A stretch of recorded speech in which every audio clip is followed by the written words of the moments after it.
Hello tout le monde, j'espère que vous allez bien. Je suis vraiment ravie de vous retrouver aujourd'hui dans cette nouvelle vidéo où nous allons parler, comme vous l'aurez vu dans le titre, je sais pas encore comment je vais appeler cette vidéo d'ailleurs, mais des relations un petit peu parents et assistantes maternelles.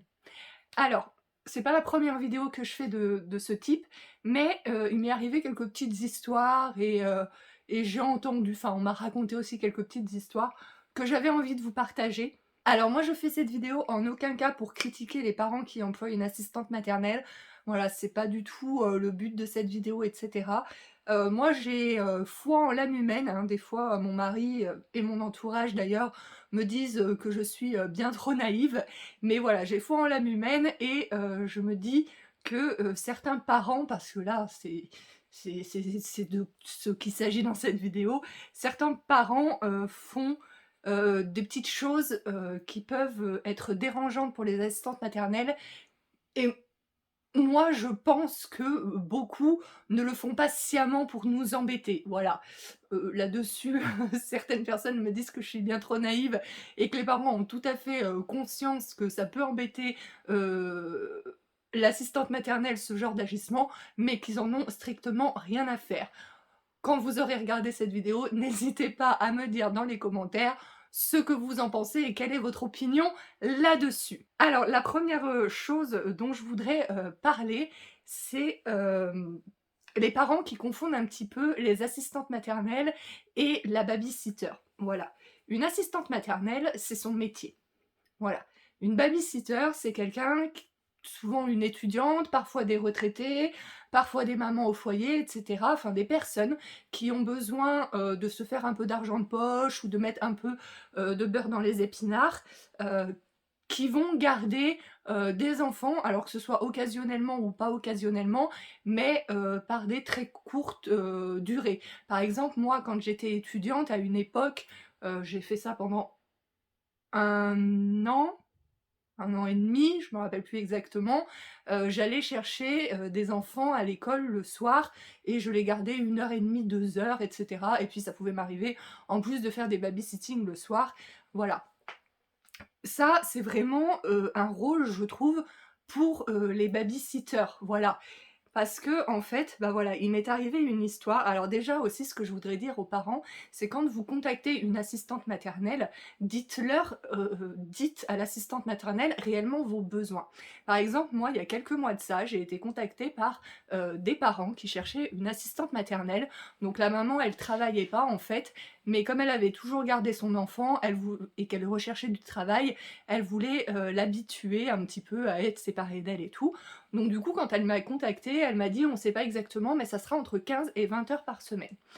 Donc j'avais accepté de les rencontrer parce que personnellement, moi, 15-20 heures par semaine, j'ai déjà accepté des contrats comme ceux-ci. Je sais qu'il y a d'autres assistantes maternelles qui n'acceptent pas des contrats de moins de 25 heures, de moins de 30 heures, et cetera.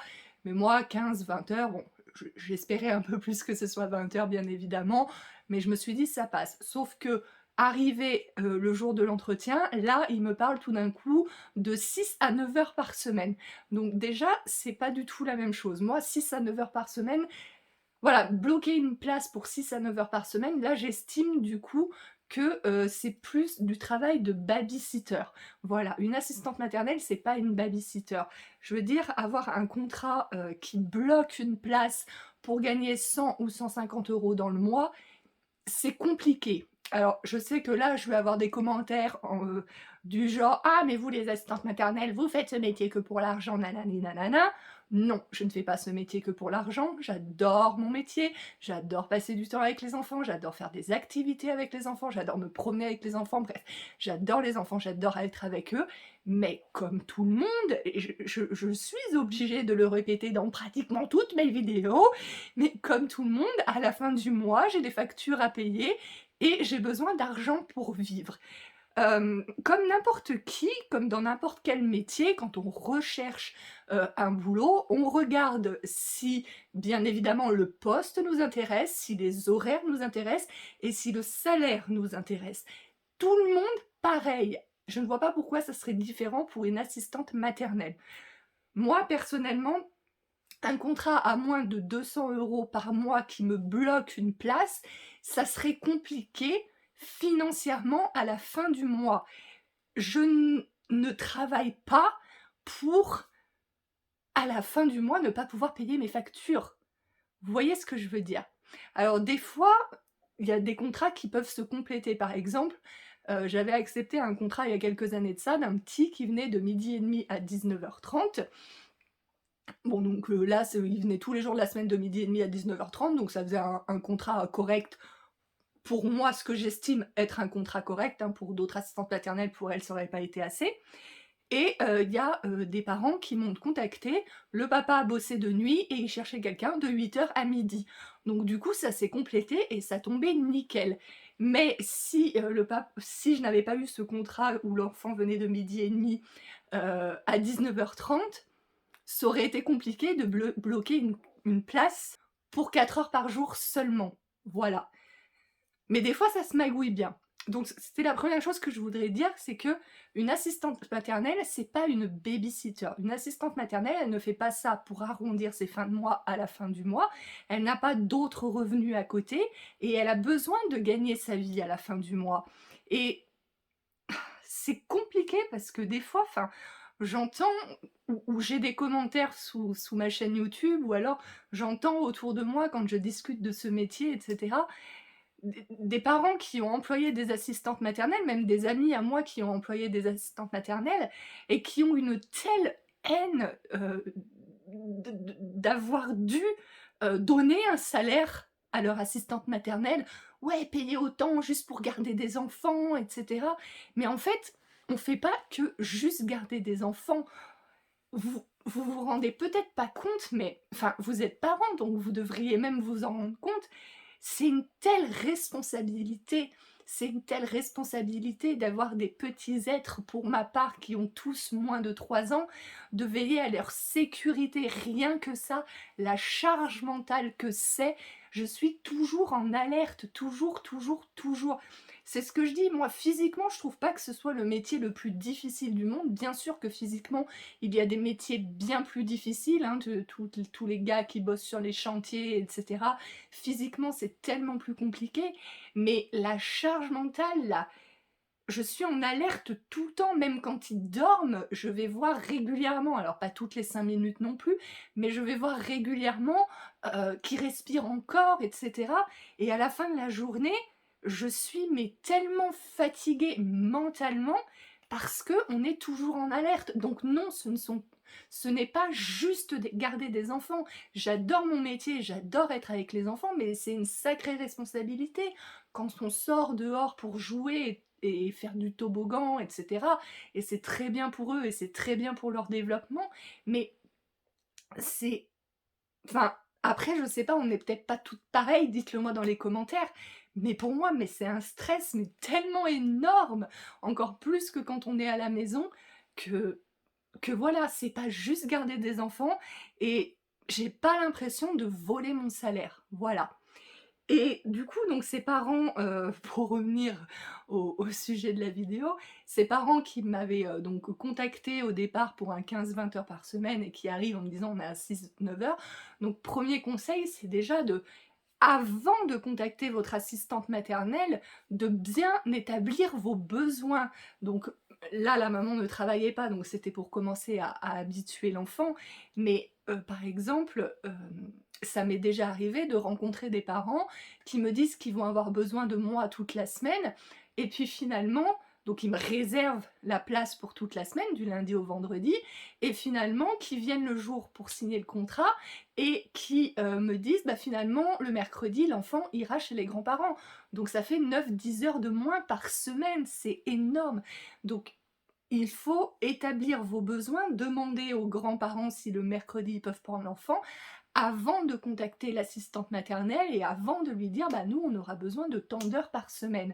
Et pareil, quand vous signez un engagement réciproque, parce que ça m'est arrivé mais tellement de fois aussi, qu'on signe un engagement réciproque, ça m'est arrivé en 2015 ou 2016, un engagement réciproque pour 37 heures par semaine, donc bon contrat à mes yeux, moi c'est un contrat qui m'allait fortement.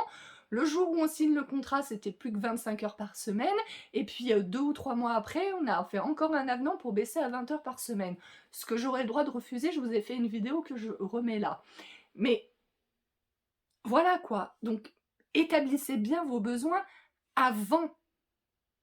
C'est, voilà, vous vous rendez pas compte du désagrément que ça peut être. Pareil, tous les parents, moi ça m'est jamais, arrivé, si, une fois ça m'est arrivé, mais le parent a été honnête et me l'a dit dès le départ. Mais le nombre d'assistantes maternelles qui se font licencier du jour au lendemain, pas parce que leur accueil ne convenait pas aux parents et cetera, mais parce que tout d'un coup ils ont une place en crèche.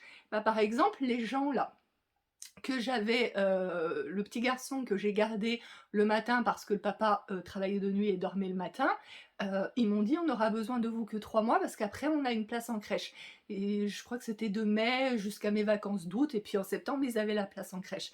Mais ils me l'ont dit dès le départ, donc moi dès le départ je savais très bien qu'à partir du mois de septembre, j'avais une place qui se libérait.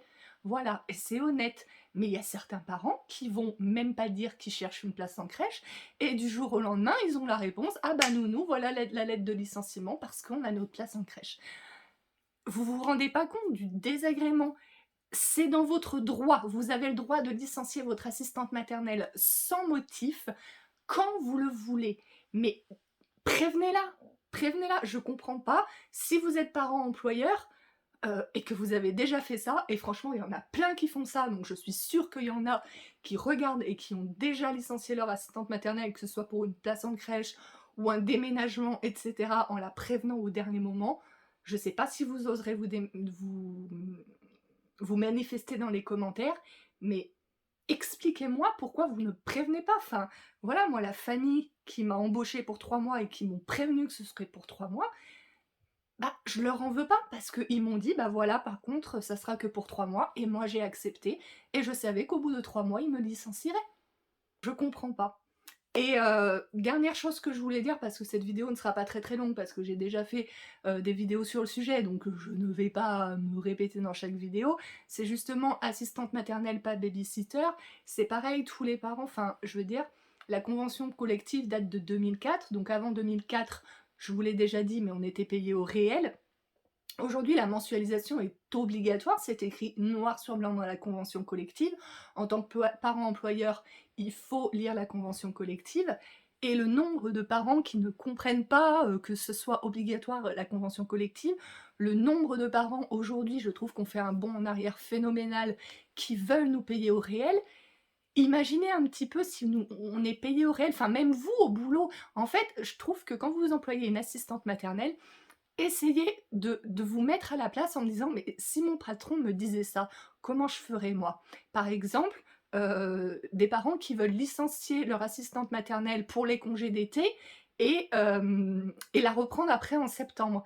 Ça, quand on va sur les forums d'assistantes maternelles, on en voit, bah, surtout en ce moment où on est au mois d'août, on en voit tous les jours des questions ou d'assistantes maternelles qui disent: «Mon parent employeur veut faire ça, est-ce que c'est légal?»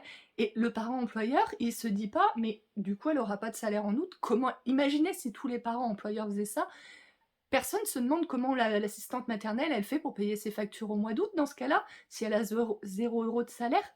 Bah non, vous, quand vous êtes en vacances, vous avez votre salaire, votre employeur vous paye, il vous licencie pas pour vous réembaucher en septembre. Donc pour l'assistante maternelle, c'est la même chose en fait.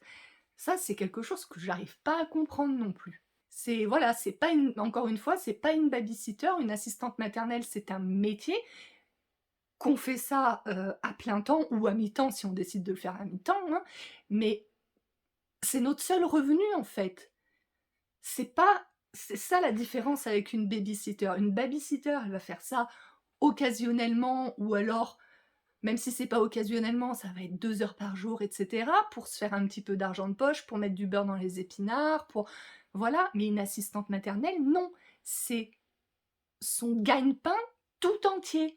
Donc avec son salaire, l'assistante maternelle doit devoir payer son logement, sa nourriture, ses vêtements. Oui, on a le droit de s'habiller, on a le droit de comme tout le monde, on a le droit d'aller faire de temps en temps les magasins, ses vacances, des sorties de temps en temps et cetera. Enfin, voilà, c'est pas quel on fait pas ce métier, en tout cas la plupart des assistantes maternelles ne font pas ce métier, juste, pour se faire de l'argent de poche. Donc voilà, une assistante maternelle, c'est pas une baby-sitter. Donc moi j'estime que si vous avez besoin de très peu d'heures, et ben embauchez plutôt une personne à la retraite qui a une petite retraite et qui aurait besoin, de rajouter du beurre dans les épinards, ou une étudiante qui a besoin ou un étudiant qui a besoin, de se faire un petit peu d'argent de poche pour après se payer des vacances ou voilà quoi, pour un petit boulot d'été par exemple ou voilà, une assistante maternelle, ce n'est pas une baby-sitter. Voilà et oui et pourquoi je voulais, du coup, insister sur ça, c'est parce que donc cette fameuse famille, donc en plus je les ai rencontrés, si je me trompe pas, c'était fin mars, début avril et donc ils voulaient commencer, au départ en juillet. Donc déjà, donc le 15, on passe de 15-20 heures à 6-9 heures. On devait commencer donc le 12 juillet. Donc moi, je leur explique qu'il faut venir, signer un engagement réciproque et cetera pour réserver la place, machin. Aucune nouvelle. Aucune nouvelle jusqu'à début juillet, SMS me disant: «Bon bah du coup, on aimerait commencer le 23 août», alors que je leur avais dit que j'étais en vacances jusqu'au 30 août. Enfin que je reprenais le 30 août, donc aucune nouvelle, jusqu'au 29 août. J Aucune nouvelle jusqu'à début juillet. Donc déjà, on passe d'un 15-20 heures à un 6-9 heures qui était censé débuter le 12 juillet, mais finalement qui veut débuter le 23 août. Et je leur ai dit: «Mais moi j'ai eu aucune nouvelle de votre part. Je vous ai expliqué que si c'était bon pour vous, fallait revenir signer un engagement réciproque». Et les parents l'ont mal pris parce qu'en fait, en sortant de chez moi, ils m'avaient dit: «Bah, pour nous, ça nous semble bon et cetera, on se tient au courant et cetera». Mais vous vous rendez compte, de fin mars, début avril jusqu'à début juillet, aucune nouvelle. Moi, je me suis dit: «Bah, ils ont changé d'avis». Le nombre de familles qui partent, de chez les assistantes maternelles en disant: «Ça nous semble bon, on vous tient au courant et cetera» et dont on n'a plus jamais de nouvelles, on ne peut pas compter malheureusement juste sur, un parent qui part de chez nous après un premier entretien en disant: «Oh bah, ça nous semble bon, on vous contactera bientôt». Non, il faut quelque chose de sûr. Je suis désolée, mais dans le monde dans lequel on vit, il nous faut quelque chose de sûr, il nous faut des garanties. C'est valable dans les 2 sens, il y a aussi des assistantes maternelles qui ne sont pas fiables. Attention, voilà. C'est le monde dans lequel on vit. Il y a beaucoup de personnes, pas toutes les personnes. Moi, personnellement, je suis une personne qui, quand je m'engage, si je m'étais engagée pour ce contrat, même 6 heures, même 9 heures, par semaine et que, le lendemain, on m'aurait proposé un contrat de 40 heures semaine, moi je suis engagée, j'aurais gardé la place quand même. Je ne juge pas les assistantes maternelles qui laissent tomber parce qu'elles ont des contrats plus grands et tout. Je dis que moi, je fonctionne comme cela. Voilà, mais dans le monde dans lequel on vit aujourd'hui, beaucoup de gens sont très individualistes, ne pensent qu'à leur gueule, c'est la réalité, je suis désolée et du coup, bah, moi, j'ai besoin de garanties. J'ai besoin de garanties. Donc ses parents n'étaient pas du tout, contents, mais voilà, enfin, à un moment donné, il faut aussi moi, comme je l'ai toujours dit, j'essaye le plus possible, de me mettre à la place des parents dans certaines situations. Alors peut-être qu'il y a certaines situations que je ne comprends pas à sa juste valeur et cetera, c'est possible, mais du coup, j'attends en retour de mes parents employeurs qu'ils se mettent aussi à ma place de temps en temps. Malheureusement, il y en a qui le font très bien, mais il y en a d'autres, c'est très compliqué. Voilà. Voilà, c'en est tout pour cette petite vidéo. J'espère qu'elle vous aura aidé un petit peu à comprendre un petit peu ce processus. Voilà, cette compréhension ou souvent ces incompréhensions entre assistante maternelle et parents employeurs. Heu, Écrivez-moi dans les commentaires que vous soyez assistante maternelle ou parent employeur, écrivez-moi dans les commentaires. Bah, assistante maternelle, ce serait intéressant d'écrire dans les commentaires ce que vous reprochez, parfois aux parents employeurs, mais aussi parents employeurs, ça serait intéressant que vous écriviez dans les commentaires ce que vous pouvez reprocher, heu, aux assistantes maternelles. Parce qu'attention, moi je suis assistante maternelle, mais je sais très bien qu'il y a aussi des assistantes maternelles qui ne sont pas correctes avec les parents. Par contre, la seule chose que je vous demanderai, et ça serait intéressant que je puisse faire une vidéo aussi, en disant: «Bah, voilà, ça que font les assistantes maternelles, c'est pas correct». Et ça serait bien qu'une assistante maternelle puisse le faire aussi pour montrer que je ne suis pas toujours du côté des assistantes maternelles. Moi, je suis assistante maternelle, donc forcément, je raconte les choses que je vis moi et qui me dérangent, mais j'ai tout à fait conscience qu'il y a des choses qui peuvent déranger les parents employeurs et ça serait intéressant d'en parler également. Par contre, s'il vous plaît, parents employeurs, si vous avez des choses à reprocher à votre assistante maternelle, je ne suis pas cette assistante maternelle-là à qui vous avez des choses à reprocher, donc ne venez pas, m'insulter ou mal me parler dans les commentaires comme ça m'est déjà arrivé. Dans certaines, sous certaines de mes vidéos assistantes maternelles, parfois j'ai des parents qui se lâchent contre moi en fait, comme si c'était moi qui les avais arnaqués ou que sais-je et moi j'y suis pour rien en fait. Voilà. Donc bah, écoutez, ça serait très intéressant, de savoir un petit peu, les 2 côtés de ces choses-là. En attendant, moi je vous fais d'énormes bisous et on se retrouve très prochainement dans une nouvelle vidéo. Ciao!